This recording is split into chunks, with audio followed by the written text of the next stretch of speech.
Bonjour à toutes et à tous et bienvenue pour une nouvelle vidéo consacrée à l'actualité dans notre diocèse de Vannes. Une actualité aux couleurs de ce grand jubilé 1625-2025, les 400 ans des apparitions de Sainte Anne à Yvan-Nicolazic. Dans quelques jours, dimanche prochain, cette année toute spéciale commencera par une célébration, le lancement officiel de cette année jubilaire, ici, en la basilique de Sainte-Anne-d'Auray, en présence de notre évêque, Monseigneur Santène.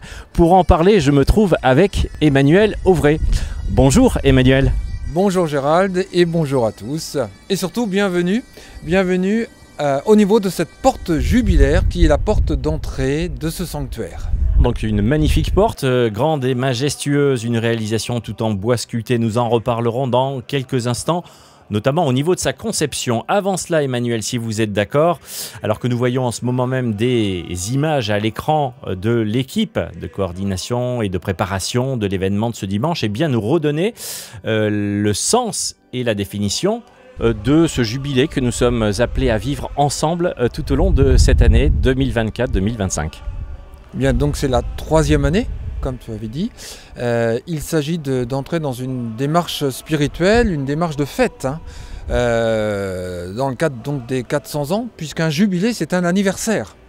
C'est la célébration pour nous des 400 ans donc, des apparitions, mais aussi de la découverte de la statue, qui est une des dates fortes de l'année au 7 mars prochain.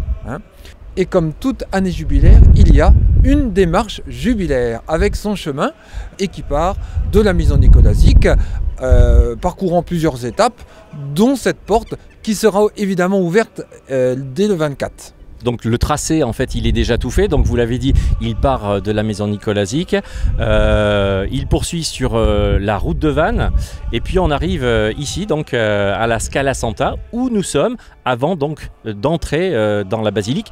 Et on peut du reste remarquer sur le sol qu'il est en fait marqué. Nous sommes guidés en fait par des petites plaques jubilées, en fait 1625-2025. Oui, absolument. Il y a deux grandes familles de plaques. Les premières, ce sont des petites plaques de cheminement que nous trouvons en effet sur tout le tracé.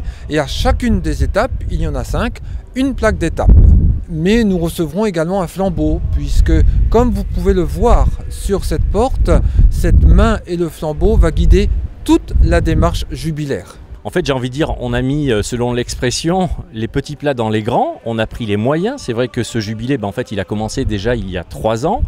Maintenant, on est un peu dans la dernière ligne droite. Et cette porte qui vient d'être apposée, est-ce qu'on peut en parler quand même? Il y a un travail de bois, de menuiserie, etc. Vous avez fait en fait appel à de véritables artistes? Oui, nous avons fait appel à quelqu'un qui a l'habitude de travailler sur ce sanctuaire, qui s'appelle Raoul Lochenadec, qui a d'ailleurs associé ses 2 fils à l'art de la sculpture et de la peinture. Vous voyez, donc une œuvre d'art. Vous voyez une œuvre d'art. Il faut que ce soit beau pour cette année jubilaire. Tout doit être beau. Une question quand même, c'est très intéressant de voir en fait Saint Joachim qui a été associé en fait à Sainte Anne. En fait, on les voit tous les deux. Vous pouvez nous... Je crois qu'il y a une symbolique forte en fait par rapport à cette porte. Oui. Alors, il y en a même plusieurs. La première, c'est d'abord que ce sanctuaire est vraiment un sanctuaire familial. Vous avez Sainte Anne, Saint Joachim qui se présentent comme Mezoana Mam Marie, comme dans le message Mère de Marie. Et vous voyez, je suis Joachim, Père de Marie. Donc là, nous avons vraiment cette symbolique. La maison Nicolazic, on parle d'Yvan Nicolazic, mais c'est quand même aussi avec son épouse Guillemette. Donc nous sommes dans un lieu familial ici.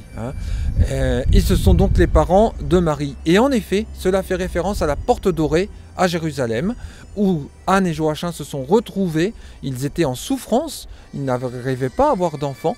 C'était très stigmatisant à leur époque. Et au moment où Anne était enceinte, ils se sont retrouvés dans la joie, ici. Et c'est la porte dorée du temple de Jérusalem, d'où toutes ces dorures. Voilà donc rôle important de la pastorale de la famille sur ce sanctuaire dédié à Sainte Anne. Merci Emmanuel, on va peut-être rappeler donc l'horaire à partir de... À partir de 10 h, nous sommes attendus pour nous regrouper à la maison Nicolazic et à 10h15, Monseigneur Santène lance les festivités en nous accueillant et en nous invitant à marcher jusqu'au sanctuaire. Merci Emmanuel de votre présence et puis de nous avoir donné évidemment toutes ces informations. On vous donne donc rendez-vous ce dimanche 24 novembre à 10 h, maison Nicolazic à Sainte-Anne-d'Auray. Kenavo.